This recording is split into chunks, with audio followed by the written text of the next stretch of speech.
Hey, what's up, guys? Another episode.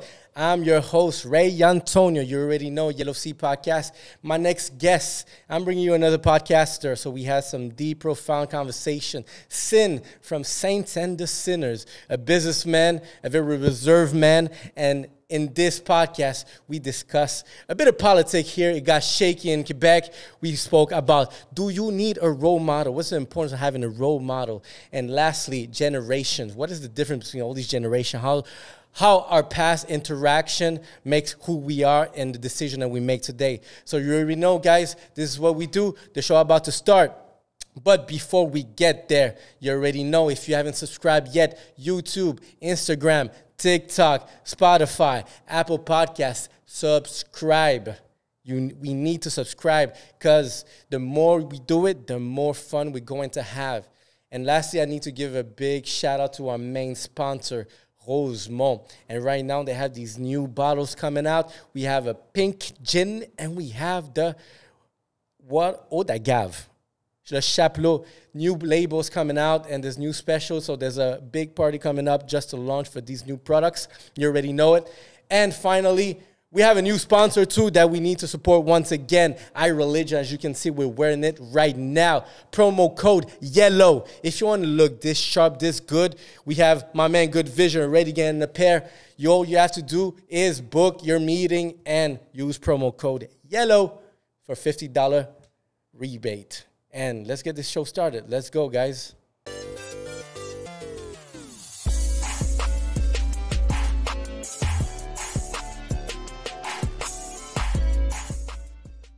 What up, Yellow Sea Podcast? And we have today my guest tonight, and we have a beautiful crowd too. I bring to you guys a podcaster event show, Saints of the Sinners. Thank you for having me. Thank you for coming. My pleasure. Thank you for opening the camera to the world. I don't like to show my face that much. I know. Why is that? I don't like people. So I try to avoid the attention. And that's a question I'm going to ask you again. That I almost got canceled backstage. What was it? As the older you get, do you hate more people? No, I always didn't like people. Because I find I distance myself. Like, the older I get, I move further from the city. Yeah, that would make sense. Well, because there's a lot of, everybody has baggage. Everybody has their issues. And from there, sometimes you want to deal with them, sometimes you don't. Because we all have our shit to do. Yeah. So is that why you get older, you just hate more people? To fuck that. I'm moving out, taking care of my own shit. But y'all gonna hear me. No, the thing is, ironically speaking, like a couple of my co-hosts would say, I'm a very sociable person that hates people. I like to help people. I like to be there for people, but I like people to leave me alone too. Now, you know, guys, leave them alone if you see them. Don't ask for no autograph. What autograph for? I don't know. I only sign checks. That, you see? A businessman. No, I'm broke, man. Why? Paying bills, a lot of stuff going bills. on. You're all paying bills. I'm waiting for that $500 of logo for in December. You know what? I was thinking about that, guys. Now that I know everyone is getting $500 that you didn't expect. Is everybody getting the 500? Like, what do you need to do, or in what echelon do you have to be at to get that 500? Broke. Okay. That would be me. You're broke? I'm broke. Holy shit. I want to be broke like you. Thank you. It's a nice broke. The shades, the podcasts. Brought to you by iReligion, Purpose Podcast. We have Rosemont feeding the thirst for everyone. And thanks for everyone coming tonight. I appreciate moving. We have a little crowd going on. And we have a little new formula I want to try, want to test. We want to be able to have people like interact with us. That's why I thought, you know what, let's bring some people. Let's bring some peeps. Let's see what's the next step of what we're doing. Like, it's fall season. Now we have the hoodies on. We need merch. I'm feeling your merch. Yeah, I'm feeling it too. Thank you. I'll get you one. Thank you. I'll wear the next one. All right, so let's get to business. Tell me about yourself. Like, how did you start your podcast? It started as a joke, to be extremely honest. Do we all start this as a joke? Yeah, probably. And we could just take this joke seriously? Well, every good story starts with a bottle of alcohol. I think it was vodka at that time. And we were just joking around, trying to see what we could do next. Originally, it was supposed to be a web TV series. And then I was like, no, I'm too lazy to film and edit and stuff like that. And then somebody just threw out, a podcast. I'm like, what the hell is a podcast? It's like radio, but you handle it on yourself. So I spent 1 week watching YouTube tutorials. 2 weeks later, I had a pod. And you haven't stopped since? Nope, never did. Funny thing, the timing actually came in pretty much in a good time. Then I was lucky enough to have actually a good team that developed with time. And now we have 4 podcasts that is rolling pretty well. Thoughts and Confessions that's going on full throttle, and vice versa, especially. All right, what's the difference? Explain to us. Let's discover these podcasts. So channels. They're all under the Saint and Sinners umbrella, of course. Thoughts and Confessions is me, Jason, and Sedalia. And it's mostly, they're here tonight. They're in the backstage. So it's mostly, well, the title says it all, pretty much. We talk mostly about what's going on in society today or in the future. It's more, focused, let's just say. Vice versa is a shit show. Vice versa is a clash of debating about life, those cancelable moments. Haven't been canceled yet? I'm hoping one day. I'm That's trying goal, really right? hard. You made it when everyone wants to cancel you. Well, yeah, again, I'm not doing it Nowadays. just to be a negative person or to be hateful or whatever. No. I just like to talk about those conversations that make people uncomfortable. And people We need more of those. No, but that's the thing. So as a podcaster, we were talking about this on the last podcast last week about presentism, where people are getting canceled for things they said about 10 years ago, right?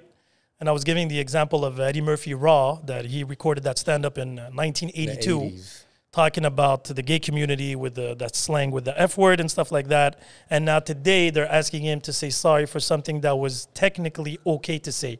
As much as it's a negative, derogation and stuff like that, it's okay. But like, how far can you go? Even Kevin Hart got canceled. Well, got canceled. He got stopped for the Oscars, I think, for tweets that he posted maybe 15 years before or 10 years. And then, you have to worry now today. Whatever I'm saying today could offend somebody in 10 years. And I could get canceled for that. It's a weird trend. Well, because everyone has a past, everyone changes. Like, you have this new movement and this movement that you cannot, let's say, upset someone that can change a different point of view. My co-host Jason would say, it's all about context, right? It depends how you say it, when you say it, for what reason you say it, right? Because you can say it as a joke, you can say it as it's something that's being said at that time. And then from there, you can't remove me because I didn't know better. And then Sedalia would say, we evolve every day. So I can't be guilty from evolving too. So it's just scary thoughts. I'm not worried about me. I'm worried more about the next generation, my kids and their kids and stuff like that, because everybody's getting offended for anything. All right, people getting offended. Like, I've been thinking about it because there's a video that I did with a kid, a Gen Z, and I love making fun of them. What the hell is a Gen Z? A Gen Z is that group age of, let's say, sounds like a Power Ranger or something. They might as well be Power Ranger shit. They got colorful hair and a whole bunch of colorful shit. Also, all Gen Zs have colorful hair? Not they're like I'm just Teletubbies generalizing. Oh, okay. But they have that mindset of tending to be that kind of cancel culture or being more offended. Gen Zs, it's a group of age. It's about like the 18-ish, 24-ish, if someone wants to. That group of age. It's just like the past generation. It's just previously. There was X from what I remember. Then there was the Y. Then there was the Z. And then there's millennial. We're millennial. Aren't you? I thought you were millennial, like borderline, like. No. I'm born in '79, buddy. Oh, yes. I'm old. I'm vintage. Okay, vintage car. Okay. Expired vintage. That's it. I mean, like wine, aging well. I like vinegar mostly, but yeah. Straight bitter. Fuck it. Yeah. That's I have my Stay moments. away from me. With love, always with love. All right, that's good to know. I'm a millennial, and right before that is the Gen Zs. It's that mentality that. Is that mentality that grew up already with internet, with YouTube. Okay. Fast learner. Okay. They, in their elementary years, they already had access to a phone, a decent, connection. They learned YouTube. So that's why that generation is social media. Well, they were like born and raised in social media. Yeah. Us, millennial, we're a transition from analog to digital. So we got to see the tape I got to blow on tapes to try to make the Nintendo work. Did you? Yeah. Really? Okay. You had to be at the end. No, I was all in it. I was there when Nintendo actually was being sold at Toys R Us. I was playing Nintendo. Maybe you were just poor, but... You know what? That's true. Because I play Nintendo at the neighbor. Oh, you see? No, because I'm guessing you have to be around Super Nintendo 64, around those numbers. I was never in the video games. We're too poor. Like you said. Okay. So yeah, okay. All right, fair enough.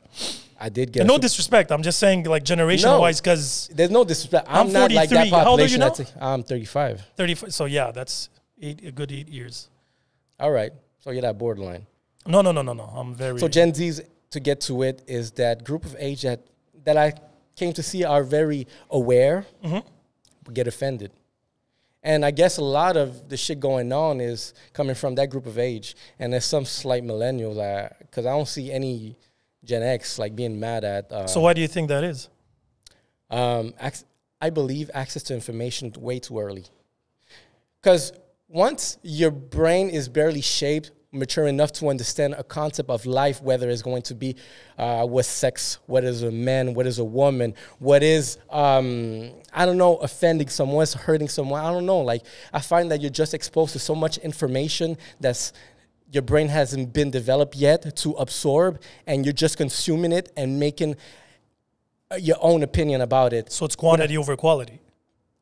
Yes, definitely quantity over quality. So I have a theory when it comes to these things. Let's go. Right? So I grew up in a generation, We Are the World, Michael Jackson with everybody, where everything had to do with unity, right? There was no groups. Even Vietnam was in the 70s. If you go through the evolution of 70s, 80s, 90s, let's just say, everything had to do with unity, right? No, there's no subgroups. Everybody's together. Everybody's equal. And then around the late 2000s, let's just say, all of a sudden it became about me, the I, right? I deserve this. I am this. I should be this. I should be treated this way and stuff like that. And now there's so many subgroups out there. It's ridiculous. I was actually comparing, even when it comes to food. There's vegan, pescatarian, or whatever it's called. Man-eaters, the cave diet, whatever, I don't... The carnivores. Yeah, whatever. Like, I'm really not good with names. There's so many things coming out. And then even religion, we're not even talking about that. Sexual orientation. We were actually making fun about this. I remember 8 years ago when I was at my beginning of my single wave, where I went on Tinder for the first time, there was 3 options: straight, gay, or bisexual. Yeah, now it's it's a fucking prayer. It's an exam, an ACT exam. There's like 20 choices. And then that's the gender. And then after that, you have your preferences. Before it was straight or whatever. Now there's 20 million things. It's like Pokemon. All of a sudden, I tried to collect them all. Fuck. Well, that's the thing. So you have a group of people that were brought to in that information age. And also social media. Us, once again, millennial, I find that we discover social media at its core, at its beginning. It wasn't madness yet. It was like a friendly tool that, oh shit, we get to connect together and we can interact. Oh shit, this person from high school, I haven't seen in so long. Now that group of people is like, fuck, I don't want to talk to that person from high school. Block. Yeah, I didn't. It's just being so easy to just move on to another person, like block. We're in a stage where like it's just so easy. Even sex, Tinder. I didn't live the dating app phase. I was already in a relationship and I don't know what is dating app and how fast that it goes. As far as I hear people saying is that fuck, it's almost a standard to sleep on the first night. Is it true? I don't know. Oh shit! Oh yeah, I didn't get that update. I heard some people, Gen Z's is like a standard to we connect on whatever app, we see each other, we fuck, and I guess you just rate the person based on that fuck and like, oh, if that fuck was good, I don't know, like what they rate was going to be a second There's like date. A Yelp review for your sexual performances? Most likely. What, say that again? Is that a real thing or am I just being stupid here? So there's a website that has reviews. Oh, okay. I was like, God damn, I got to go and check my name. I got a reputation to uphold. If I'm not 5 stars, I'm very disappointed. I work hard. It's okay. You could gain. No, I'm at that age. I can't Google gain review, anymore. the more you get, the more you can raise your stars. Really? It's like an evolution, a Pokemon evolution all of a sudden. Because if you have a shitty, let's say, average, well, how to fix a shitty average? Do more. Quantity. So like you raise. Quantity? My God, okay. Yeah, of course, because you ain't just... So you're like from the whole nation. Ho, ho, ho. If that's what it takes to go 5-star. Some people, that's the online social rating, I guess, like in the Black Mirror, like the social rating is something. It's an important thing for some people. How curated the pictures are. So excited for the future. That's the shit that's scary. But I think it's just like that us, millennial, we saw the transition, so we're not that struck. We know how to manage this tool. We know what real life was before that. And like just the next generation, I guess is going to... They're going to have their own struggles, keep in mind, though. No joke, my daughter's a year old and she's already grabbed the phone and just playing with her finger. She's starting to understand the mechanism of the finger and doing action. And I can't control that. She's going to be part of that shit. You can't stop it. You can just, they say you can't control the wind, but you can control your sail, right? Yeah. So it's all about education, the way you approach things. Education. At the end, you can't really change the world. You can only change your path, actually. So from there, good luck. That's all I got to say. There's going to be new obstacles. Again, I have 2 older kids. And keep in mind. How do you see, like, what's their current behavior? Like, I don't know what generation. I'm lucky, or I don't know, I'm blessed, or whatever you want to call it. I have really good 14 and 12, Sec 3, Sec 1. So far, so good. They're better than me. So that's progress. That's all I hope for, that my kids are better than me type of thing. So far, so good. Do you foresee really what's going to be like a future behavior of them? I can't. I already have all gray hair. I won't have hair left at that point. I can't control the future. Again, I can only face it as it arrives. So I do my best. I'm present. I chill with them. They're my best friends. I'm always, like, those are the only 2 creatures that I don't hate. I feel the same. Once I discovered what's to have a kid, I was like, damn, that's nice. They're my buddies. They're my roommates. That's what I call them. Just want to spend my time with her, and that's it. And you're going to see it's going to get faster and better, hopefully, as it grows. Once it hits that 9, 10 years old, daddy, what's this, what's that? And then that's where you have to be present. And I guess as a daddy responsibilities, that's where like you have to spend those previous years before that transition on, making sure, they get to trust you, like you become like a good relationship. You can only hope for that. Again, kids, but people in general, we always have these moments where something goes right or left, right? You come into these crossroads where you live things. They lived a separation with me and their mom. They took it super well. I'm super in good terms with their mom too, keep in mind. But did you split in a But that's something new. way? Yeah, for sure. I'm a very respectful person even when I don't like you. But again, but I have nothing but love for her. I don't want to start rumors here. But no, the thing is, at the end of the day, you're responsible on how you act, right? And as long as your intentions are good, everything should be fine. Yeah, intentions. And that's the thing, I find that we're moving on, more we're discovering that people have like different intentions. Like it's being, right now it's more intentions towards, let's say, it's oneself. It's like more being individualistic than maybe tribal. People do want to be tribal. They do want to, I want to fit in on. No, when their intentions are met. But when their needs are met. People will only be there as long as they need you. And I'm generalizing again. I don't want to put this black imagery. They say half of a friend is half of an enemy, right? So from there, I enjoy the moment. If it lasts, it lasts. If it doesn't, it doesn't. All right. What's your outtake on this quote, that keep a friend close and an enemy closer in this scenario? Oh, no. I don't keep anybody close. That's easier that way. Like I said, I'm lucky that I have good people around me, and those who are not there anymore. Simple as that. But again, I'm a very nomadic person. I'm always often alone or with my kids. And when I do things with my friends or the people from the pod, for example, that I appreciate and love a lot, I do it. But then we go on vacation, and sometimes I don't talk to them for like 2 months.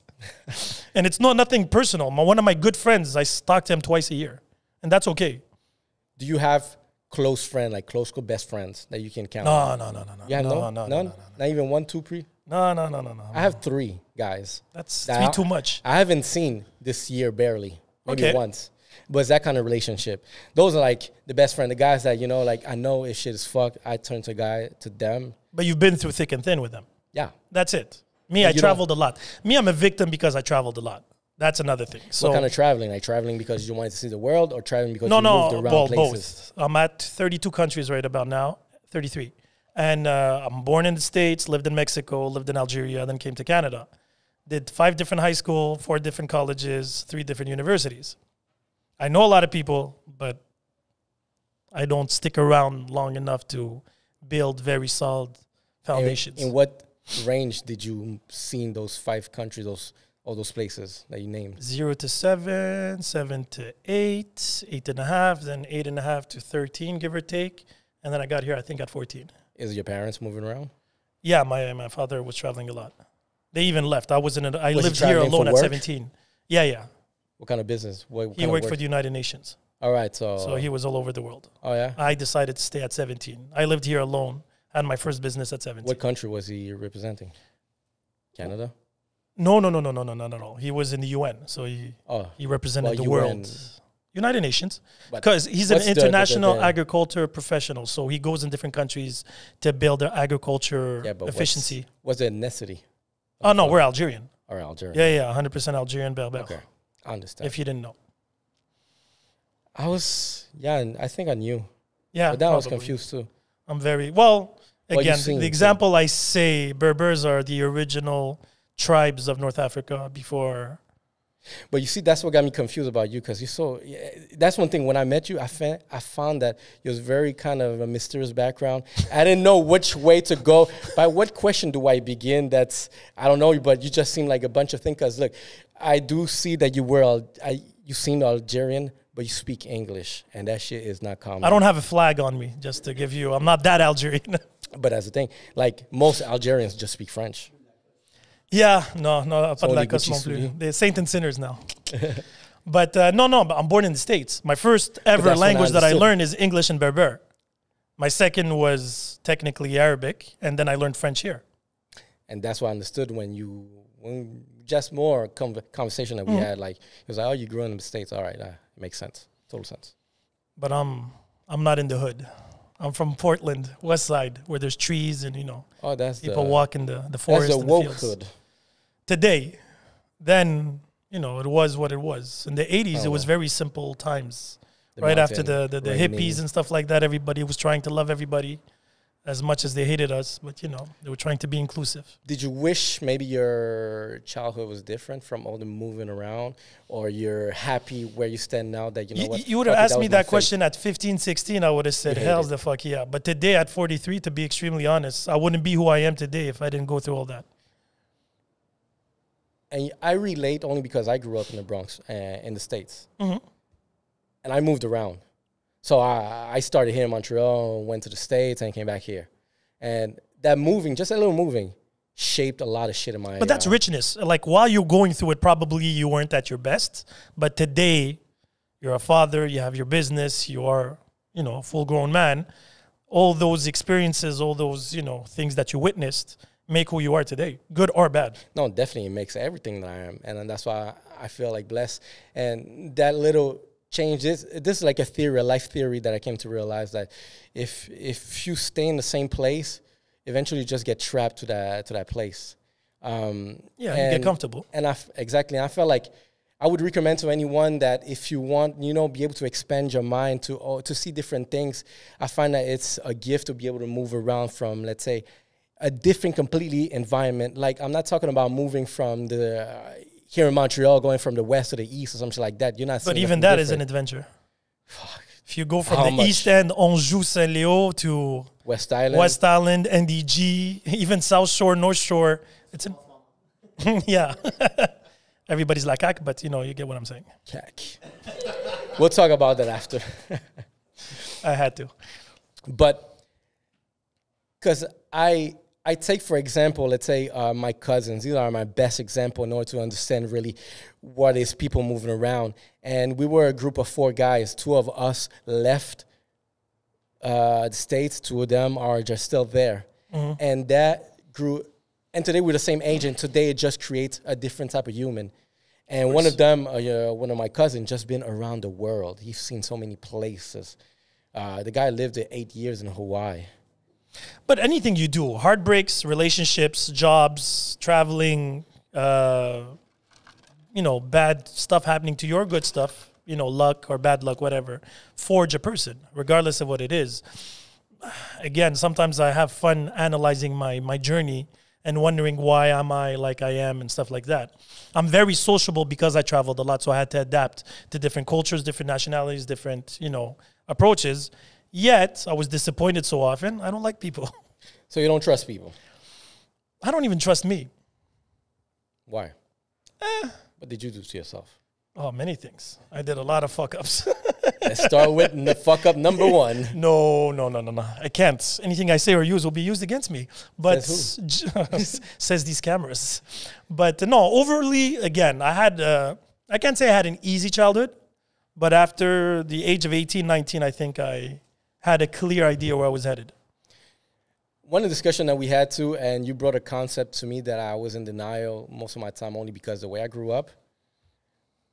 But you referred many times, even during a podcast that we did, as lucky. What is to be lucky? No, I said I'd rather be lucky than good. But as much as good gives you a lot of value and you're proud of yourself because you worked hard, luck sometimes pushes you over the edge because you can be the hardest worker with the best intentions. You can still finish last. Good guys finish last. That's a seen concept that we see constantly today. Because you brought to my attention like something about your life, your experience, and you said I'm lucky. That's why I got this. And to me, I never believe in that concept. I feel like that you're not necessarily lucky to be there. You just make shit happen. Because there are some people, let's say for example, that go into. But it's not only luck, though. Sorry to cut you off, but it's not only luck. You have to be persistent. You have to work hard. It's not just stay at home and be lucky and here you go. It's you work hard, but then to actually put you over that. Even me in business, I started my business at 17. Wasn't because I was a genius and I said, this is going to blow up. This is the things to do. I just did it because I understood the concept and I was like, this could keep me, safe. It was a good parachute. And then, luckily, the pieces fell in place for me to actually make it an actual, a living. And I've been doing it ever since. Like I said, it was out of luck. Even we have this conversation, me and my mom, she has her own businesses. She's a very, very business-esque woman. She never finished high school, never like that. Compared to my father that has like 10 doctrines and stuff like that, my mom never actually went to school. She went a couple of years. But because of the situation in Algeria, they had to remove her from school. Yet she was always a hustler mentality. So she always worked hard. But she never thought about making money. She just, make ends meet. Put food on the table, a roof over her head. And then from there, like I said, out of luck and me being stubborn, our business just thrived. They left the country. I took over at 17. 3 years later, it just blew up. It's not because I was a genius, like I said. It was just out of luck. That makes common sense. And like that's the thing, when you told me that story, I was like, oh shit, all right, maybe luck exists in some kind of way that I still don't. But I'll give you an example here, right? You're working very hard. You have your own podcast. You're doing your content.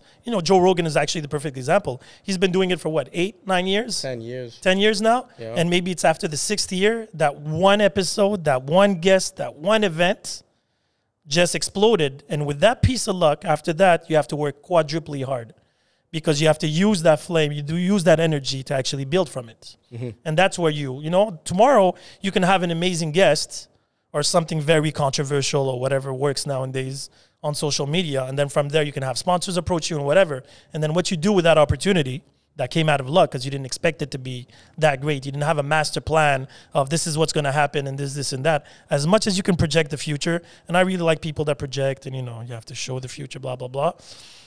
I'm more of a realist. Do your work, stay constant, persist, and then, eventually luck. If you continue rolling the dice, you will eventually hit that number. Well, that's not luck. Of course, that's luck. Rolling dice, that's one chance out of 6. Yeah. But probabilities. It's like somebody playing the Lotto Quebec, right? If you continue playing, you miss 100% of the shots. Isn't that what when Gretzky said? Exactly.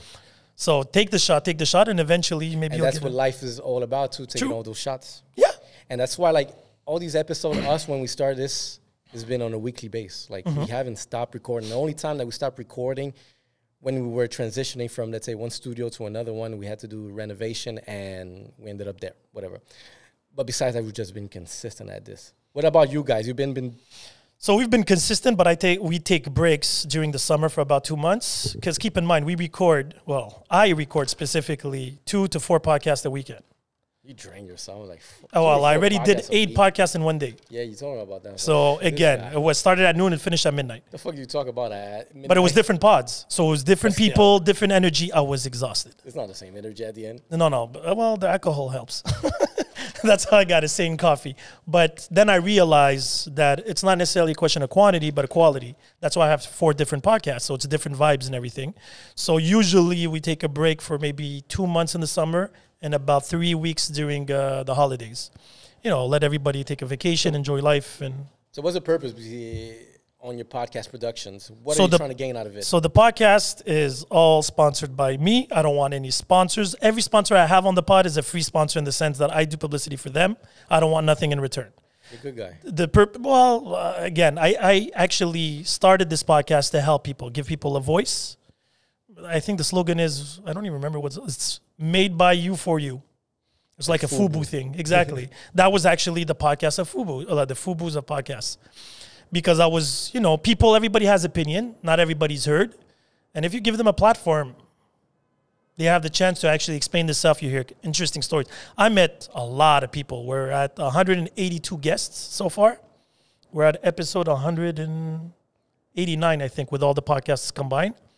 Been doing it for 4 years nonstop. Like I said, a couple of breaks just, to enjoy life and experiment things to talk about on the pod. This one is 91, I believe. We're going to 100. Congrats. 100 videos. 100 yeah, that's videos. Another ballgame. I admire the hustle, to be honest. Videos and all that. But it's a nice workout. It's like we started this shit, and that's how I'm wired in my head. It's like I get some shit started, and I just feel like I cannot stop once. But were you that type of person that actually sits down and have conversation with people? Or you saw this as a business adventure? No, I didn't.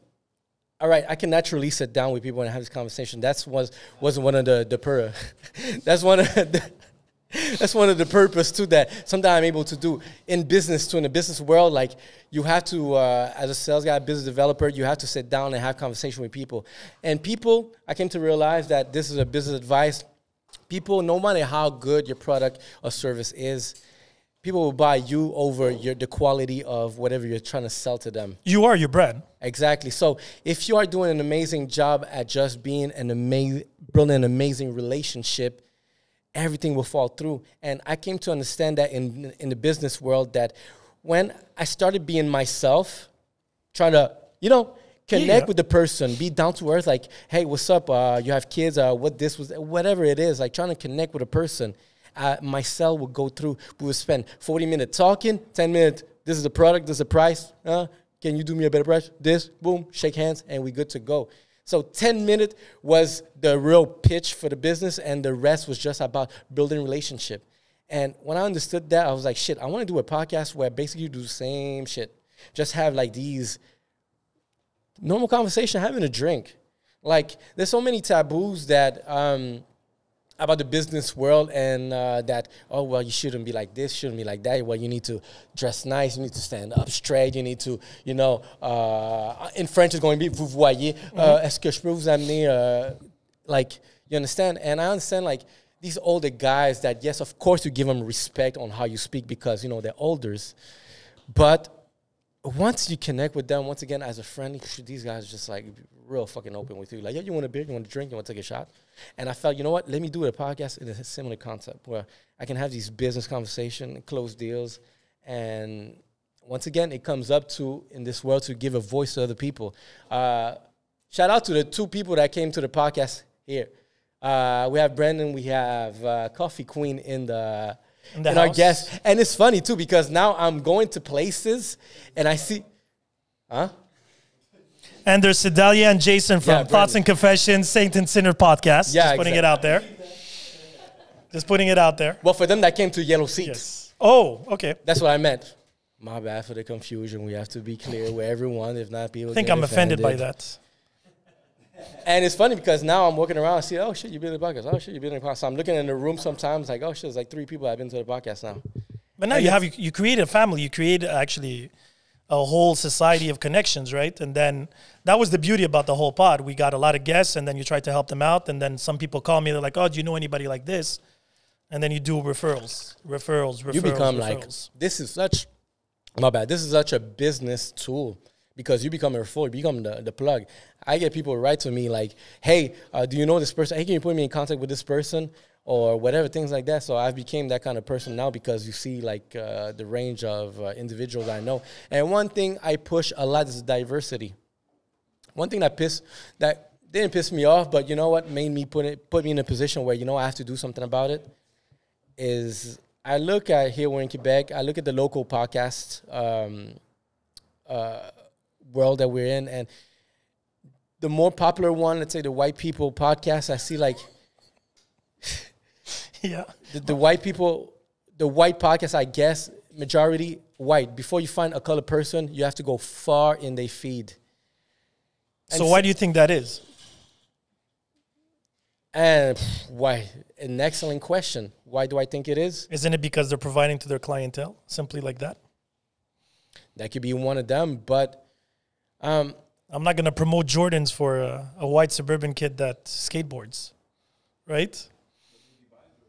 Yeah, well, but they do, because that's all that is about branding at the end of the day. It's a good question, and you got me like, I have to think about it. What would it be? But you should just not take offense to it, to be actually honest. I know a couple of, different businesses, black businesses, Arabic businesses, where they niche actually to their specific clientele. And there's no harm done. The only thing is they can't complain afterwards that the rest of the people are not coming to it. But that's a problem. This is what... Yeah. Not good, thanks. Definitely. But that's the thing I see is that there's some limitations to that model. And to me, I felt like, you know what? Why? So he was talking about Nigeria. So Nigeria about 2 weeks ago announced that they were only going to be using Nigerian models, actors, voice overs, and everything that had to do with publicity only from Nigeria. And a lot of people claim it was racist, but they were like, no, it has nothing to do with black or white. It has to do with the nationality, Nigeria, because they wanted to keep the money with them. They wanted to portray their people. And there's absolutely nothing wrong with that. There's not. That's what I mean in that sense. So as long as you're okay and committed to your platform in the sense that it's enough for you. Now, if you want to be global, you have to give something global, right? Nike is global. Apple is global. Regardless of your color, regardless of your budget, ironically speaking with iPhones, yet it is provided for you. That's why there's 3 different phones, 3 different prices. Now, if you decide to go on a niche, let's just say business, you're not going to have necessarily, a philosopher or, a Buddhist in this pod because it's mostly business. You're creating your own group. But if you're white and you can talk about everything, then by all means, you're not going to complain about that. You're going to get everything. White, black, yellow, whatever color there is out there nowadays. Yeah, but I find like the problem here in the society that we're living in, there's like too many limitations to exactly that openness from different groups. And that's why I decided to create a channel where there's going to be much more openness because the variety of people that I could bring that there is in the business world. For example, this is a business podcast, so we try to like enlighten people about taking a business decision by learning from other people's business experience. And we have the shenanigans because, beside having a person that only focuses on the business, there is a human beside that. And that's the human that I find that I want to discover comes to where I come back to the business conversations where when I was able to have these pitch with a guy and just talk about shenanigans and then just focus 10 minutes on the product, it was a lovely relationship and we would connect and we move forward. So you feel that, okay, I have to ask you a question because I find it very strange. When people say, let's just say if you're a successful businessman, right? Your business is podcasting. Let's just take it that way. That doesn't give you or doesn't make you a good businessman. That makes you a good podcaster, right? I'm not going to come and see you to sell fruits, for example. You get what I'm saying? Yeah, of course. Because business is a very wide umbrella. right? Some people got success online. Other people is little markets. Other people, whatever the business is, right? Coffee Queen is coffee, for example. If I need some help or ideas from a product point of view, selling coffee, liquor, fruits, or whatever, I would go and see her. But if I want to, let's just say, open a podcast, as much as she's successful, she's not necessarily, you know what I mean? If you're hurt, you go and see a doctor. If you have a muscle problem, you see a physio. You see a professional in their department. Being a businessman is so wide, right? I could be a successful businessman in daycares. That doesn't mean I'm going to be good for IGA or the bank or whatever that is, right? I'm good at what I do. So a lot of people use that label, I'm a businessman, but too literally, because what does that mean? You're a businessman, t'es un entrepreneur dans ton milieu. What's a good businessman? Fake profits. Yeah, well, him, he's a different story. Man, I'm a businessman. He's a brand. He's a brand. Because wherever you put his name on, there's something that comes along. That's a different story. And now that's a branding is you, businessman. Right? That's a different ballgame. Yeah.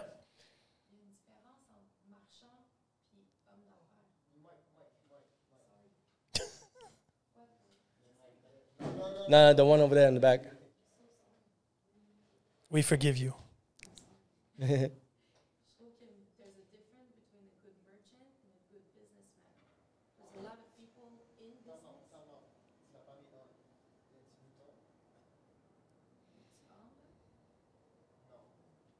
See channel number 4. But anyway, like, I'll wait until it works. Go ahead.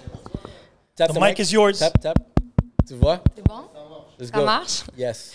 Now, I find that there's a difference between a good merchant and a good businessman. There's a lot of people in business that are good merchant. They're good at selling things. They're good at having selling relationships. But when it comes to like broader business, mergers, acquisition, strategic planning, strategic partnership, anything that has to do with like, they're not good at it. There's merchant and business people. There's a nuance there. Well, I find that like a good business person can develop any kind of opportunity.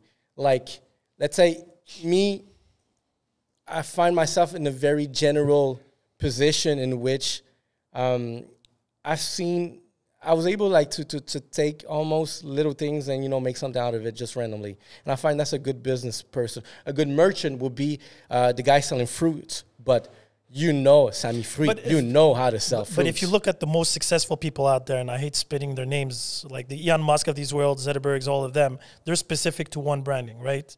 Elon Musk is technology, just put it that way. And then, you know, Steve Jobs was telecommunication, whatever it is. And Amazon guy is, you know, Amazon. Yeah. Ask him now to manage an NBA team, for example. I really doubt he'd be good at it. The way he treats his employees, I really doubt it. Like I said, again, there is exceptions to that because there's a hustler mentality. Like Jay-Z is actually a perfect example where because he hustled so early on, adapted or created this persona where he can actually adapt in different genres in a sense. Music, business, shows, but it all comes back from the source of music, right? He was selling drugs, then he was selling CDs, then he was selling himself, right? Then he's selling other artists. Then he's selling venues. Now he's buying art. Everything, all this is in the same. That's what makes a good businessman. Yeah, but you can't be everything at once. Of course not. That's what I'm saying. Of course not. Well, definitely, like you said, like, yes, you could be a good business who can identify, like, shit, this product is going to be the next thing right now in this world. However, this person cannot manage a merger, an acquisition, or an exit or anything like that, only because this is not your strength. Like, this is another kind of, this is why, like, you as a good businessman, you're able to surround yourself with the right people that are going to move the boat. It's like moving, like, exactly a boat. You have a captain, but he's not the one. He's just, I don't even think that guy is steering the boat. He's just saying, shit, we go in that direction, and look at the weather coming. Or can you make sure, like, the water's there, everything is fine? How's, like, the crew? It becomes a job of leadership right there. Leaders, too, are very important. That's something we lack of today. Too many false prophets, too many people acting like they're leaders, but they have their own interests or their close friends' interests. And you see that in everything. Are we talking about politics? No, but again, business, politics. Now politics is business. I believe democracy is dead. Let's just put it out there right away. And now it's all a question of, playing Monopoly. Do you see that like you have to be an elite to make it? To separate yourself from... define me, make it. Again, everybody have different ambitions. I don't want to be a billionaire. I have zero interest in that. Zero, absolutely no interest. My interest is to be happy and simplify my life. I don't want to overly complicate it. What's interesting that you said, and this is wise to say, to be happy and simplify. Because I think I've been seeking the same shit, like as I'm getting older.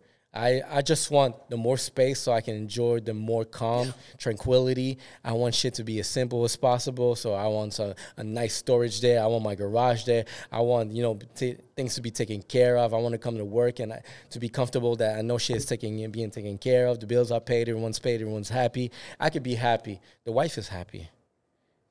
But that's the thing. You have to have goals at the end of the day, right? So it depends on what makes you happy. Like me, it's been a couple of years where I'm saying I want to travel when I want to travel without being stressed on paying the bills. For me, that's being rich, right? Where I can leave for a couple of months without, oh my God, I have to pay this mortgage or this and that. I don't need 20 cars. I don't need $10,000 jackets or whatever it costs nowadays, branding, whatever. I wear my own shit, you see? I'm simple like that.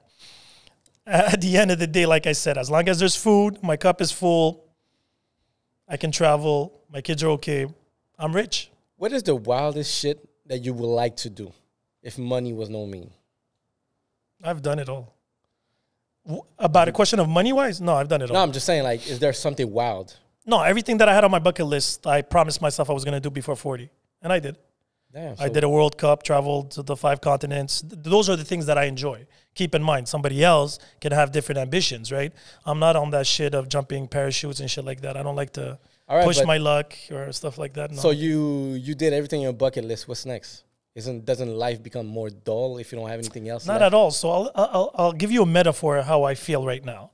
So you know how you're on a boat and you're trying to go against the current? Yeah. And now you're gliding. Now I just want to glide. Chill, enjoy, wake up, no stress, no nothing. I come Sundays, enjoy company with my good people, have good conversation. As much as we agree or disagree, there's no hard feelings, nothing but love. I go home, play basketball, play soccer, chill, eat. I go to restaurants when I want to, I feel we are very lucky to live in Montreal. Keep in mind too, like as much as we complain about Montreal, I've traveled the world. Except winters, I'll put it out there. Winters, we can debate. It's the worst shit we have here. So but if winters would be shorter, actually, because winters make me enjoy the summers, but they're just way too fucking long. I don't know. But I just find that in this case, it's interesting because winters here, I find that's one of the things that there's two things that people bitch a lot here in Quebec is tax and winter. Boom. But I find if you start, all right, tax, look, it's going to be a bitch. There's a price to pay if you want to live in this fucking peaceful world. That Facts. It's kind of peaceful. Facts. It's kind of peaceful compared to other places. Oh, right yeah, now. I guarantee it. Someone has a nuclear bomb pointed at their head right now. No, there's always worse. There's always better. So, if that's the price, paying these high taxes, because I live in the States, once again, you've been around, me being around, I understood really what's to live on the other side of the fence, where you think, shit might be green, but it's not green. It's all kind of different struggle. You can, again, I believe we're survivors in that sense. You put me into Timbuktu and I'll be okay. I'm not worried about that part. Now, I've traveled and I have the luxury to pick where I live, right? Right now, I'm not planning to live here forever. Actually, in 5 years, I'm out. But my plan right now is to enjoy, and I can bitch and complain about everything, but at the end of the day, right? You know how people complain the cup is half full, half empty? I'm like, motherfucker, be lucky you have a cup. And then the rest will be fine. You can put anything you want in it today. Like I said, restaurants here, yesterday I ate Peruvian. The day before I was in Guatemala. The week after I was in Haiti, Chinese, whatever. Like we are super lucky, Montreal, with the culture, the artistic side of the city, the summers we have with the festivals and everything like that. We're super lucky. Now, like I said, if winters would be 2 months, I wouldn't move from here. But 5 months, like I love fall. I love hoodie season. But those winter jacket shit, not my thing. I'm too African for that. What I came to realize is how you enjoy winter. If you find like the good side And that's it. I became more optimistic about everything. So, all right, so I have this shitty season coming up that how can I enjoy it? How can I make it best? So one thing I was blessed where I live now. I was like, shit, we have a nice, like, trail. So, like, fuck it, I'm just going to go walk in this beautiful trail. It makes time a bit better. I mean, for sure, it's a mind state. Keep in mind, a positivity at the end of the day. You realize that a lot of rich folks pay big money to come and ski here in Quebec or Montreal, wherever, Canada. I don't ski, but whatever, each their own. So again, like I said, it's all a question of perspective. People that have sun, I come from a country where winter's 2 weeks of rain, right? We don't even appreciate the sun anymore because it's a given. We know it's going to be sunny. We know it's going to be 28 degrees. Montreal is like playing, the lotto. This morning, 3 degrees. This afternoon, 25 degrees. Tonight, -3. The biggest question in Montreal is like, do I take my jacket or not? And if you're a good Montrealer, you take your fucking jacket. No, but that's what I'm saying. Even if it's beautiful. That's what I'm saying. Like I said, again, but after that, your happiness, to get back to what we were saying, your happiness is defined by whatever your desires are. Now, you create your own bucket list, right? And then you try to create them. I wanted to go to the World Cup. I went to 3. Wanted to go to Brazil. Went to Brazil, Australia, whatever it was. That's a good life. Can't complain after that. Just work hard and make it happen. There's plenty of opportunities in Montreal. Like, there's no reason for you to be broke in Montreal. That's true.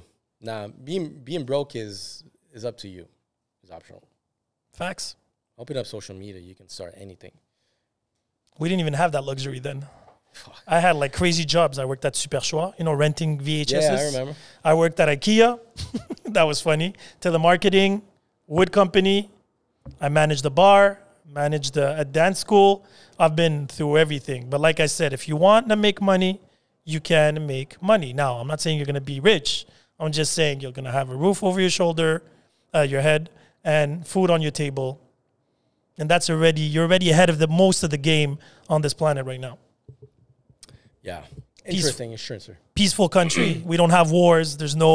Anyway, for now, there's no reason why somebody would. There's no wars.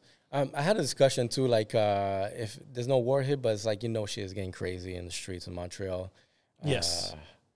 It's like, it's becoming almost like it's weekly basis. There's someone getting shot, someone getting stabbed. Mm-hmm. It's common. And I find this is what's sad, because I find like as a behavior is that it's becoming so common that we become indifferent to when you see it now. Do you feel like that? Like, all right, someone else got shot, shit. Yeah. No, but again, especially if you've been in those sceneries where you had people, the drug scene or whatever scene they're in, right? At the end of the day, I've seen it all. I've seen it here. I've seen it in other countries. And like I said, if you stick to your lane and you focus on you, the rest is just noise at the end. Because I can't be sorry. I can't be scared. I can't be worried about everything. I'll never leave my house. I'll be depressed and paranoid at this point. You're a wise man. No, I don't like people. It helps. I think we're going to call this podcast, I Don't Like People. No, but that's the thing. So at the end of the day, like I said, there's good, there's bad. We had this conversation on the pod where I was like fed up of the term news. It should just be called bad news. You never hear good news on the media anymore. It's all bad fucking news.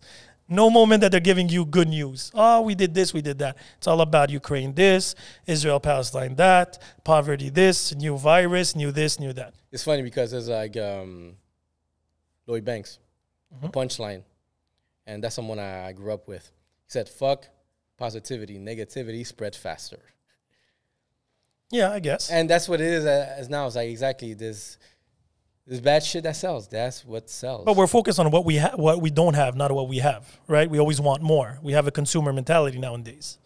Before, having 2 pairs of shoes was more than enough, right? One for church, one for school or for work or whatever. Now you want, Jordan 1, 2, 3, 4, 5, different colors. One for this hat. Yeah. One for this hoodie. I had a friend of mine that had a Benz that didn't even have money for gas. How fucked up is that? Yeah, I was in a broke neighborhood in Miami, and I come to this dangerous-ass neighborhood. I don't even know where it was, but broken house, but he has like a big Yukon, brand new, and a S-Class. And I'm like, shit, they got their priorities straight here. Yeah, well. you know, it's different priorities again. And I'm not judging them. By all means, do you. You can sleep in that car if you want. But my point is I don't have those same ambitions. And I realize that people don't need to have the same ambitions as me neither. I like to travel. You have to be individual. Yeah. No, but that's what I'm saying. The individual part is that I enjoy going to, let's just say, a museum. That's my thing. Somebody else enjoys, I don't know, going and surfing. By all means, do you, boo-boo. Like, I have zero stress with that. I'm not trying to convince. I'm humbled in the sense that I know my lane.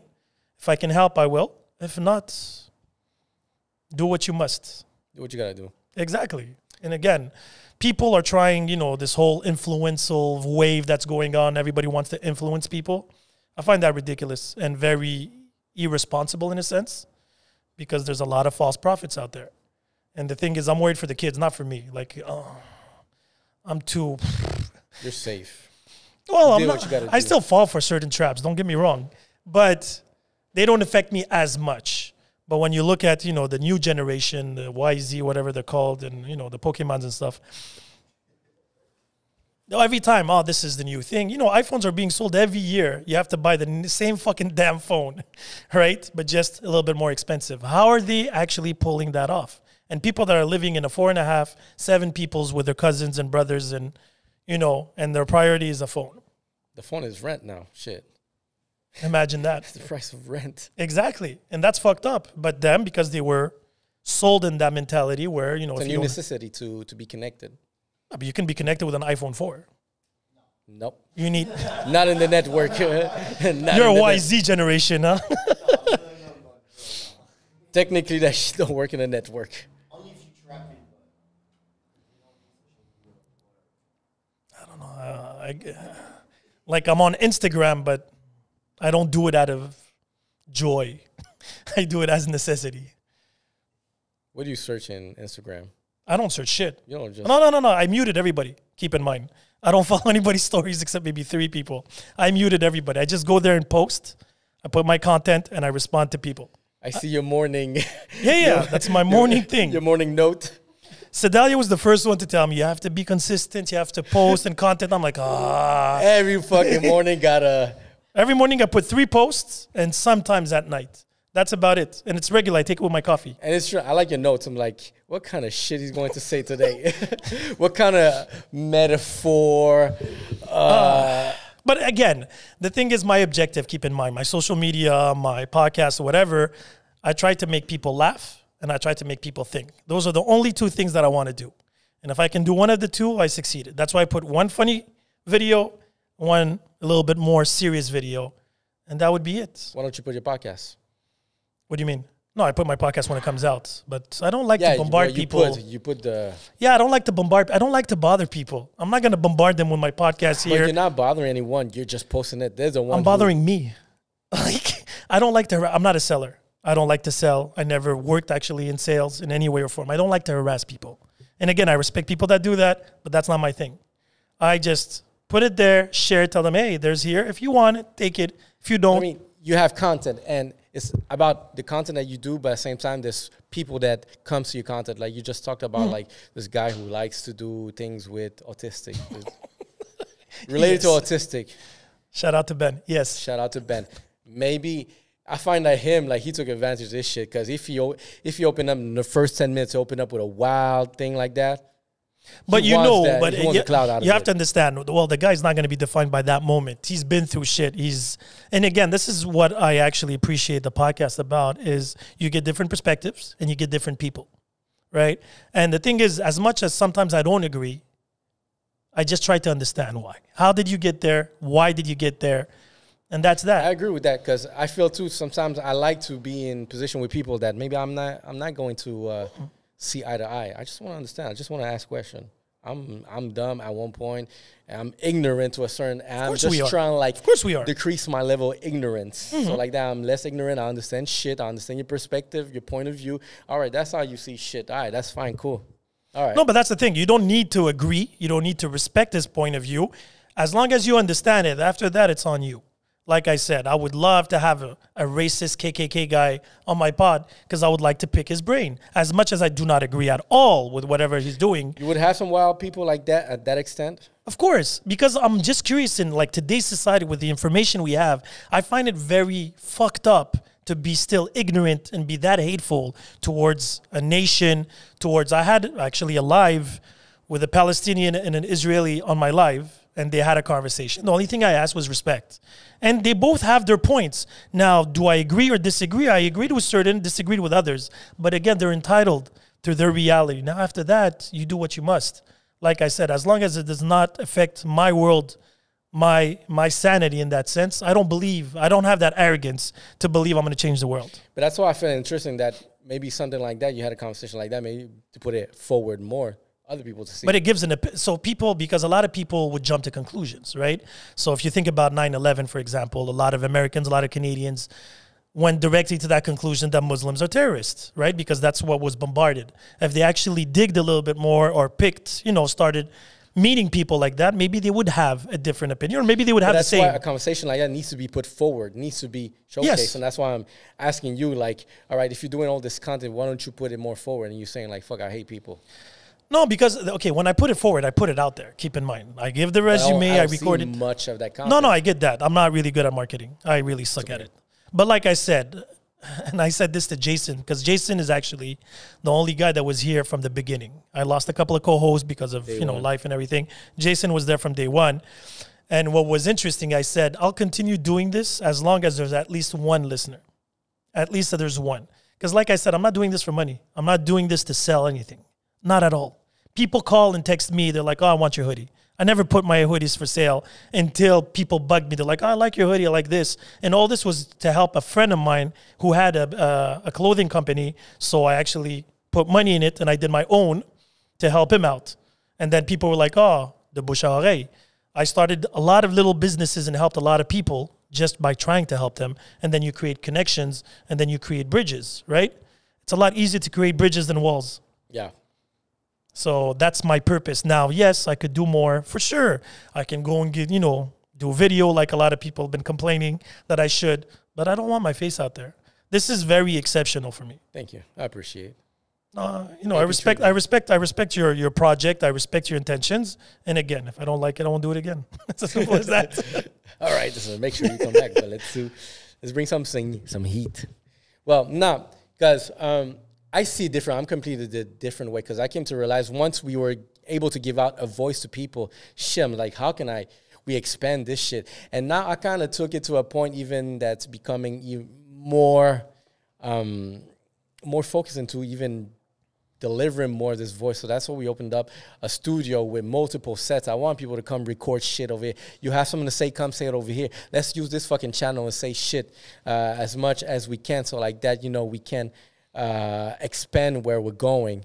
But what's your end goal, though? The end goal is practically I want to be able to build, let's say, a new source of independent media that we can provide. And I take it as there's an objective that I find that shit, I don't know, maybe someone needs to do something, and no one is going to do it, I'll do it. This objective is to unite us, the struggles that I, Latino here in Montreal, had to face.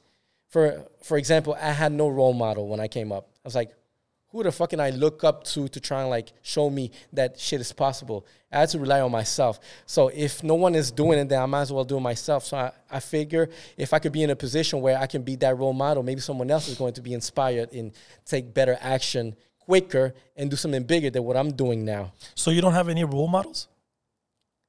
The only role model that, when I was asked that question, the only role model that ever came near my head that I have was my grandfather.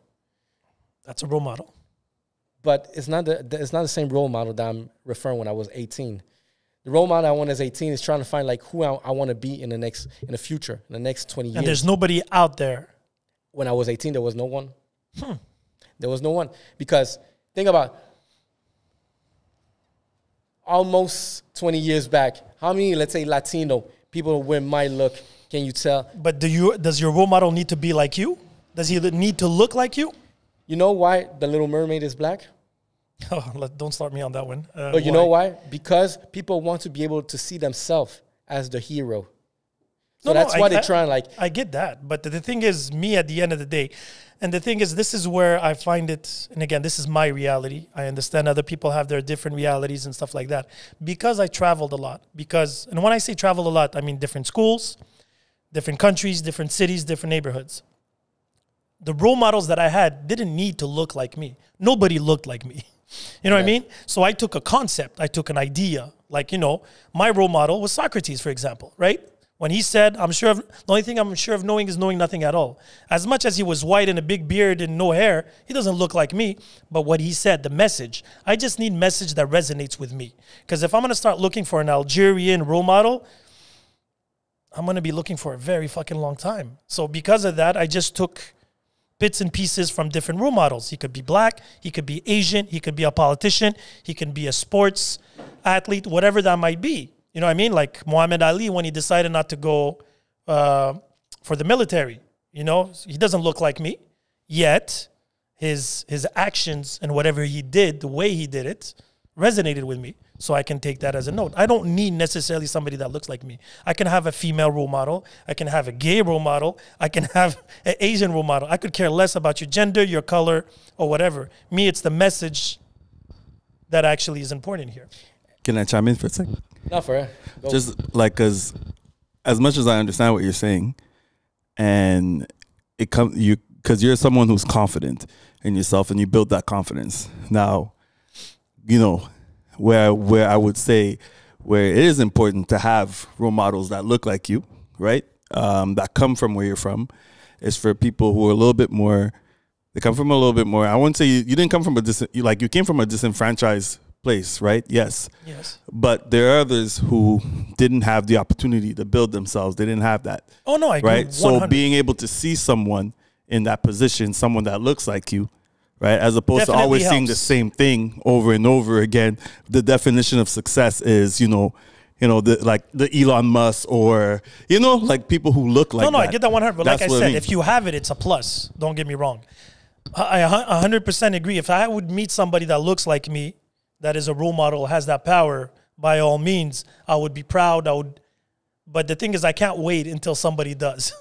But that's the thing. That's why I had to self-rely on myself to be, relentless during what I was going to build, because I couldn't find someone that looked like me. To me, it wasn't the main thing I was looking for. It was something that I was looking for, but not the main thing, because there was other inspirational people that I've seen around that shit. I like how he thinks. I want to be like that. But once again, the self-identity thing is people want to see themselves like, shit, I could look like that if I wear like that, because on a physical level, that person resembles me. And back then, I didn't have anyone that resembled me.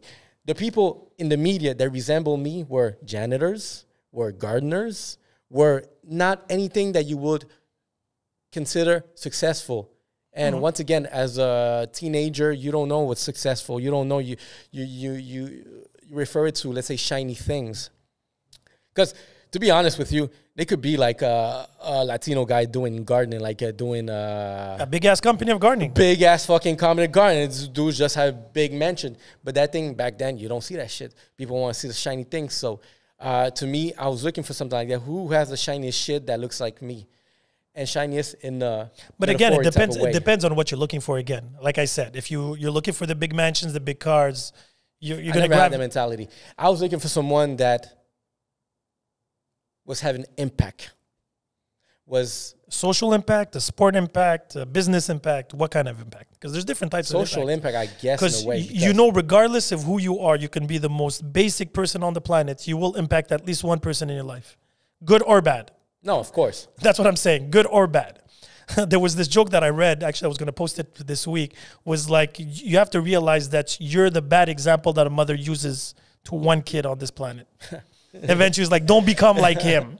And that's the thing. You know what I mean? Like, at the end of the day, if you can't be the hero for everybody. You're going to be the villain to somebody else. And That's that's a fact, sadly. Like, Hitler was maybe a hero to the Nazis, but he was the villain for the rest of the world. You know what I mean? Like, at the end of the day, if he did what he did, it's because there was people backing him up. And again, I'm not saying what he did is good at all, at all, at all. I'm just saying that, you know, there's always a second, you know, there's a second side to anything that you do. Now, you have to stick to your guns. You have to stick to your principles and values. And like I said, having role models is a very iffy thing because first and foremost, I was forever an immigrant. Even in Algeria, they consider me as an immigrant. In the United States, I was an immigrant. In Canada, I was an immigrant. Right? I am Algerian, I am Berber, but when you go and talk to them, I hear it so often, you're not a real Algerian. I'm tattooed, you know what I mean? I drink and stuff like that. So they associate certain things. So I'm constantly isolated. Then I decided to create my own nation. I was like, fuck it. Again, I'm very proud to be Algerian, very proud to be Berber. I'm very proud to be a Montrealer, Canadian, whatever it might be. I'm a citizen of this planet. At the end of the day, I see no difference. And when we were talking about our kids, right, about the role models, right, my kids have nobody as specific role models in the sense that look like them. My daughter's blonde with green eyes, right? She doesn't look like nobody. My son looks a lot more like me. And like I said, his role model right now is a basketball player. Steph Curry and stuff like that, because he enjoys basketball. So he's looking for those, you know, those examples. When he was playing soccer, it was soccer athletes. When he was playing video games, it was these YouTubers on Twitch. He could have cared less. He could have had one arm, purple skin, whatever. For him, it was whatever he was doing, whatever he was representing. That person represent, yeah. Exactly. And this is where this generation, where I say us as parents, we have that importance, where it's, and again, it's a lot easier said than done to be colorblind and culturally blind and stuff like that. But if you teach them the differences and you explain to them why they are the way they are, it gets a lot easier to understand them. And after that, you can hate them because maybe you had a bad experience with them, but it becomes more personal instead of more national or more general in that sense, right? Not every, like if somebody does me wrong, I'm not going to, you know, put, if he's straight, if he's vegan, if he's Christian, if he's this, and that, in all categories, and I hate all those people. So I just hate everybody equally. That's fine. Simpler and easier times. So like the goal at the end is to be able to give people a voice. There's a lot of people, so many people that have voices that have something that, you know, that can impact a society. And I find that if by building an infrastructure, we can provide, let's say, the tool for these people that we're in a subgroup of this society, especially in Quebec now that we saw election, how they turned out. A big message was, I find, that was focused on identity rather than other more important issue that I would say that's more relevant, such as economy, for example. That's something we all have in common in this province, because if the economy is bad for the whole fucking country, it's bad for everyone.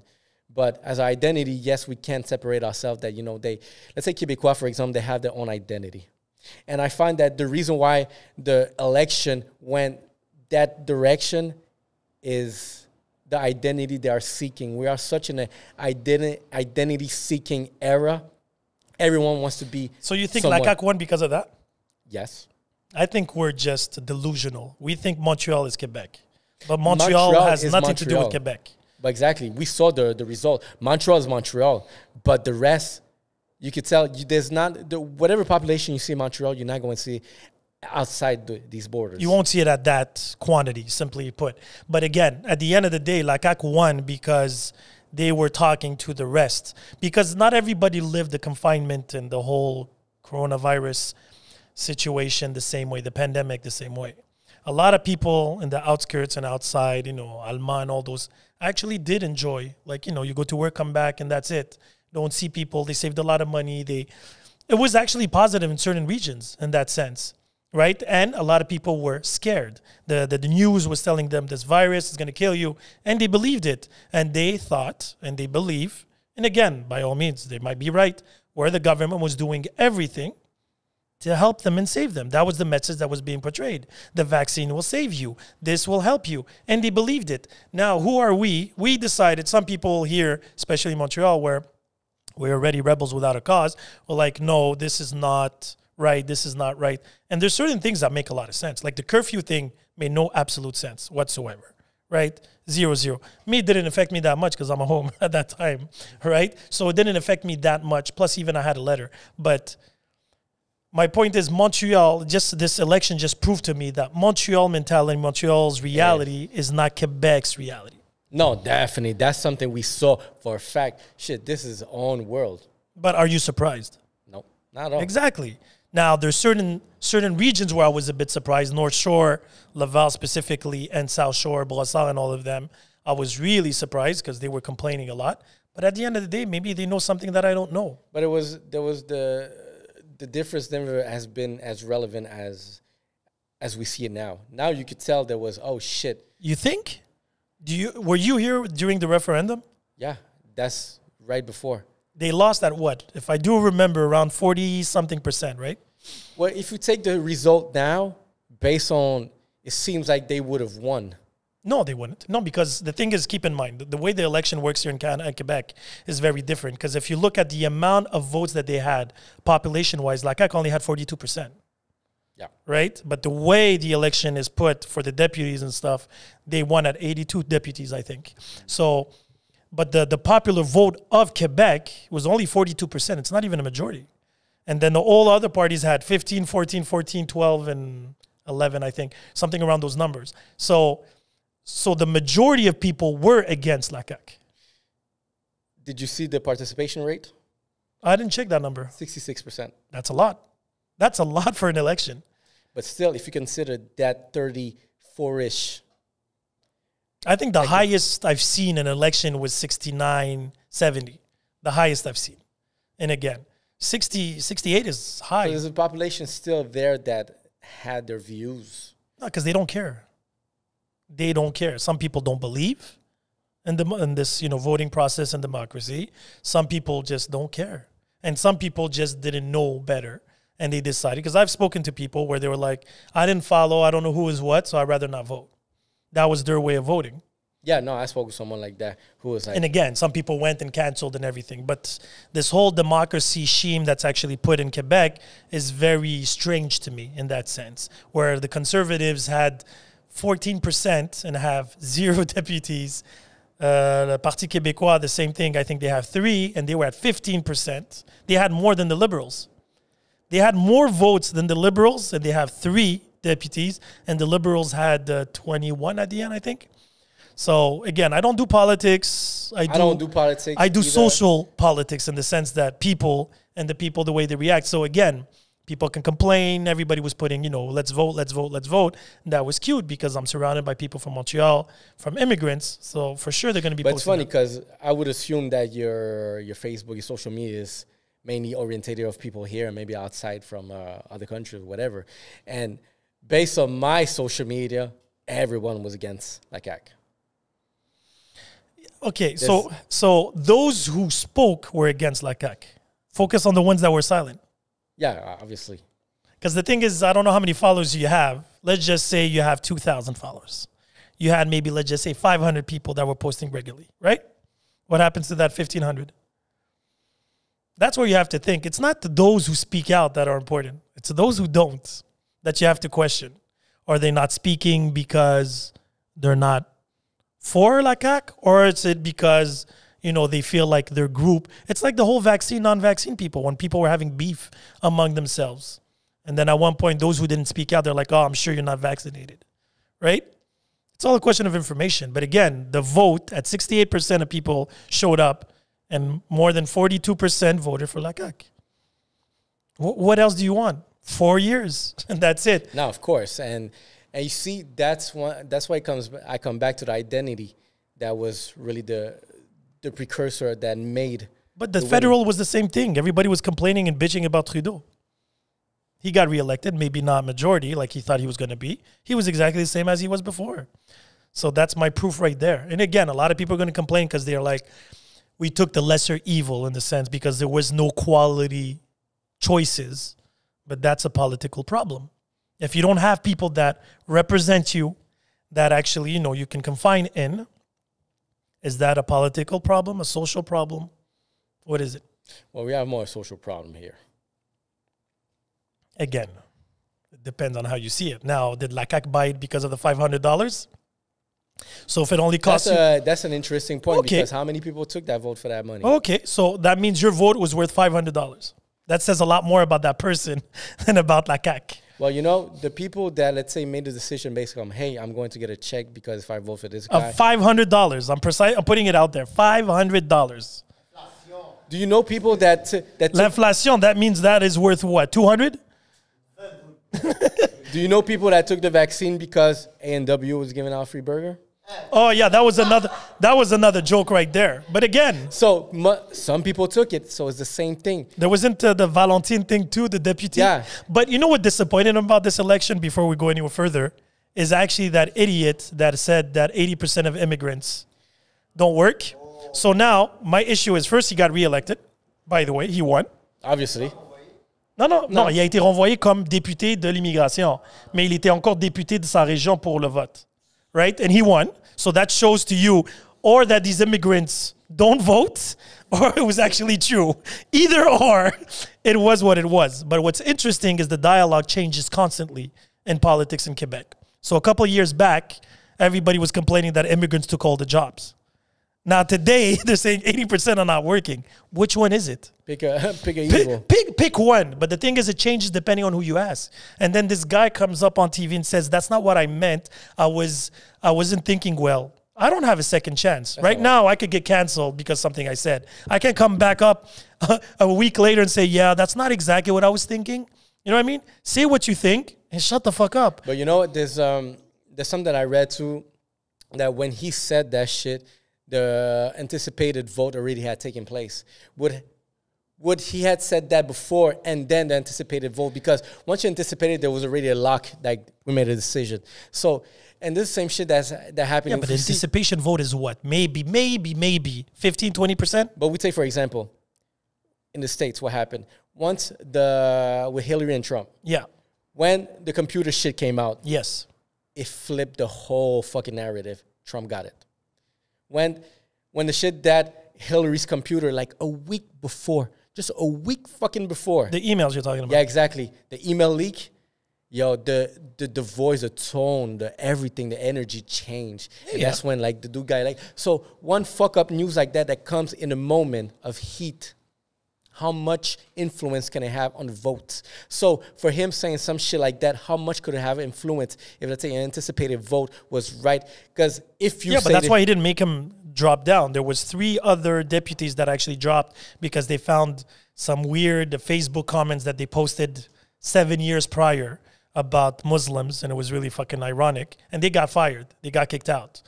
But Legault didn't want to do that because he knew that he was going to win that part. You see, something like that didn't hear mainstream because you don't want to keep it low, silent. Well, we have a responsibility to inform ourselves too, keep in mind. I don't do politics, but I still, especially before an election, I feel like with the social media, with everything's on our phone, YouTube, all these channels, TVA, whatever you want to call them. Informed, but certain things go more viral. So his comment about the 80% immigrants being lazy, yes, that's something that was picked up and went viral. Yeah. As opposed to another message like you're able to put under the carpet. But that's media for you.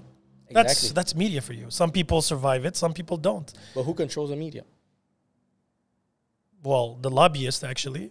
Those who have their hand in somebody's pocket. It's that simple again. I'm not going to accuse the lobbyists. I'm just saying that these people, these politicians, these companies are pushed by somebody. Like somebody has interest. Let's just say I want to put out... I want to control this, right? The pharmaceuticals, right? For example, when they approached the governments, they were like, hey, I got a vaccine. I need you to push it and I'll give you, I don't know, I don't know what the hell they did, to be extremely honest. It's a business. They did business maneuvers. But you think the thing about media in Quebec, I don't know if that's how it's managed in the rest of Canada or maybe in the States. That's worldwide. But... I know it's worldwide. The one that controls the media controls the information. But the one that controls it's how the media is being managed here in Quebec. They get grants. Yeah. Government. So they're at the mercy of the government. Because you don't want to bite the one that feeds you. So the media right now do play an important hand into how, let's say, an election is going to be. But there's still good journalists out there. Again, like I said, you have to pick and choose, of course. But you have to pick and choose. Like I said, the options are there. It's your choice to look at TVA or Fox News or CNN. It's your choice at the end of the day.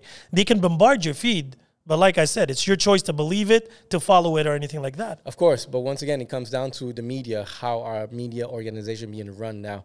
A lot of them have struggled through, let's say, pivoting to, let's say, the digital age, because they were in this model that it worked like that with advertisement. Now, advertisement is not enough to cut it, so they have to rely more onto government grants in order to subsidies in order to, to make it through. So media companies are at the mercy of the government. So they cannot. To what extent, though? Because, again, I get what you're saying, and I understand 100%. Don't bite the hand that feeds you in that sense. But now, how much do they actually tell you what to say? That's my question. You don't want to go against them, I understand that, or you'll go less hard. But that's not news.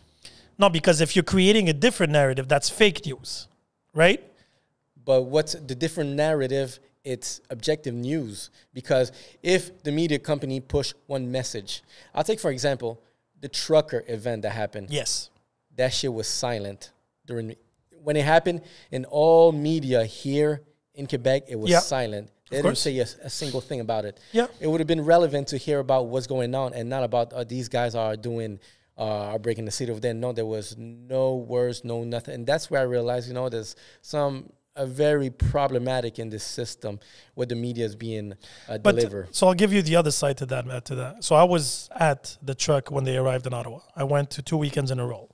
I didn't go there necessarily out of support. I went there out of curiosity to see, because there was that whole narrative of fake news, the media controlling this and that. And at the same time, I know for a fact that social media too, because everybody's an influencer, everybody could say it's rumors on crack right now. Everybody can come with a rumor, and that's that. Mm-hmm. So I went, and what was ironic was the truth was far from both. So the media were saying there was, I think, 500,000 people. Social media was saying 5 million people. The reality was probably around 750, 1 million. No, it was in the between. You know what I mean? In that sense. But it was ironic because I was there, and then you hear these numbers. And I walked. Ottawa's not that big, right? You do the whole thing and the way the truckers were made, and then some trucks were blocked, blah, blah, blah, blah, blah. I'm not going to go through it again. But the numbers were false on both sides. One, it was exaggerated, because a lot of people exaggerate just to prove a point. Right? They're going to be like, there's not that many people, so it's not worth your information. And then other people's like, it's so much worth your time because there was that many people. You remember those riots that there were downtown for the curfew? Yeah. So you would see the media, we were 50,000. And then you listen to the news. It was like 60 people. Quelques centaines de personnes. Oh, those You remember? And then when they burned the whole thing, then they focused on what they did bad and not on the good. They broke and everything. Because you're controlling media now. You have to be responsible of what you decide, right? Like if McDonald's tomorrow decides to tell you that their burger makes you lose weight, right? And you decide to go and buy that shit, you have to take a certain amount of responsibility. Everyone does. You need to know your source. Exactly. So the source is important, and multiple sources is important. Right? Because you can see the same thing, but at different angles, and it could be perceived differently every time. And that's something that we do the mistake, sadly, often and regularly, especially with social media now. It's very complicated. Everything that's trending, everything that is, the minute that somebody posted out there, did you see? I heard they did this. This guy's racist. This guy's that. Well, like with the Boston coach, whatever. When it started, the whole story was like hellfire. Right, I cheated on his wife, this and that. He abused his power. Now we find out a lot more things when the dust settled. And the original media and to what they said now, they're not even accountable to it. They just flip it. They're like, we found out more information. Here it is. They're not accountable for nothing. They can tell you left, and then they tell you, no, sorry, you did a mistake. It's right now. Cool. And that's that. Media. It's a strong machine. I find that we're in a position that right now, due to the table turning, in which we're able to give a voice, we have a space here, and I find that we're able to pivot. How the message. So let me throw you a question then. Go ahead. Right. So you have a platform here. You get people's, right? Yeah. Do you actually do profile checks on them? I do a profile because the people that I know already have a background on them. Fair enough. So do you believe every opinion has the same value? No. How do you determine that? Well, how realistic that, because an opinion. Is their opinion going to be validated depending on your opinion? No. Who's validating the opinion? But that's what I'm saying. So you just said not every opinion has the same value, right? So who determines that? Well, because every opinion is subjective. Fair enough. But how do you determine the right ones from the wrong ones? Well, you have to, once you analyze, when you speak to as much people as possible, you get to understand really how opinion gets verbalized. So you see that extra step that you did? A lot of people don't. Because he said it must be true. And that's why we have these conversations. That's why we have these channels in order to go to the extra step, have these conversations. Let's say, bring someone that's controversial. Let me understand. Let me pick your brain further down, like really why you're controversial. What is really that started all this, that you're manifesting in this direction, and really where you're going with this. And this is why this long format conversation allows to, understanding, because in the news, in any of these news outlet or these quick shows like, cable shows, you want to pass a message real quick. Like reality show, they control everything. It's fast food media. Exactly. Right now, we're able to maybe have more understanding. And that's why I find it's cool to be able to have people from different mindset, different opinions, bring it over here so we can, pick your brain, understand. Because somewhere we are the same because we're human. But we are different because we think differently on certain subjects. But that's one of the reasons that's one of the reasons why I have two co-hosts. Because as much as I can know things or be in a certain, I know if I bring somebody in where us three, we have three different approaches, three different angles, and I could miss something or I could just not see it that way, and somebody else can pick up on that. And that's what's interesting about the whole meeting people that you've never met before and then giving them a platform. Sometimes you get people with, strong opinions and stuff like that, and you have to be able to debate them. But sometimes it's not going to be me. Sometimes it's going to be Jason. Sometimes it's going to be Sedalia. Sometimes it's going to be Sahar or Elias, my other co-host. Because depending on the situation, I cannot be an expert. Or I cannot be always responsible on a full platform type of thing. You know what I mean? Do you filter some of the guests? No. No, someone that, hey, I want to come, or maybe you felt like, hey, I saw some of your direction, what you're doing, bring it on. We had a guest 2 weeks ago. She was a vivid listener of the pod. She has a very strong opinions on certain things. I didn't agree on some, and I was like, welcome. And she's like, yeah, she came. And we actually debated it out, got heated a bit, but in the sense, it's okay. These conversations are necessary because when people listen to them, I'm not here to be right. I'm here to just give you my vision, my opinion. You agree or disagree, that's on you. And that's why I don't filter much either, because I know the people I'm reaching, because there may be something in particular I want to get out the person. There's something like, intriguing, extravagant, I guess. And I know maybe the conversation that, could be relevant where we can drive things to a certain point. So not filtering people allows, to, let's have the conversation real. And that's why even I'm not going to have, let's say, a pre-call. Hey, all right, because I went to as a podcast or where people wanted to, let's have a 10-minute call to understand. I had a couple of those that asked for that. And I think it's fine. It's respectful, to your channel. That's where you want to go. But that's not the direction that I go because it takes away a bit of, what that some people I might discover. Some people get worried to get trapped, right? Because it's overwhelming. Keep in mind, we've been doing this for long. So I'm not intimidated by the cameras or the mic or the subjects because I feel that if I don't know something, I shut the fuck up and listen. If there's something I have an opinion on or I actually have questions about, I'm not worried how I'm going to sound. I'm comfortable with me and my vocabulary in that sense. Now, some people are, they can all talk on social media, put posts and comments and everything like that. Then when you come face to face, it's like those people that talk shit, right? They talk shit, and then when you meet them, and then all of a sudden they start stuttering, you got right? No substance. Exactly. But again, there's some people that are more interesting. You discover, Sedalia, actually, I met her that way. She was a listener of the pod. We talked. I invited her over. She was so eloquent, and she gave this different angle to what me and Jason were giving. I asked her on, and she stayed. It's been 2 years now, I think, give or take. And like I said, I like difference. I'm not going to bring people. Me and Jason, I respect him a lot, but there's certain things we don't agree upon. And I don't want somebody, yes men or yes women around me, just agreeing with everything I say. And this podcast is as much mine that it's them.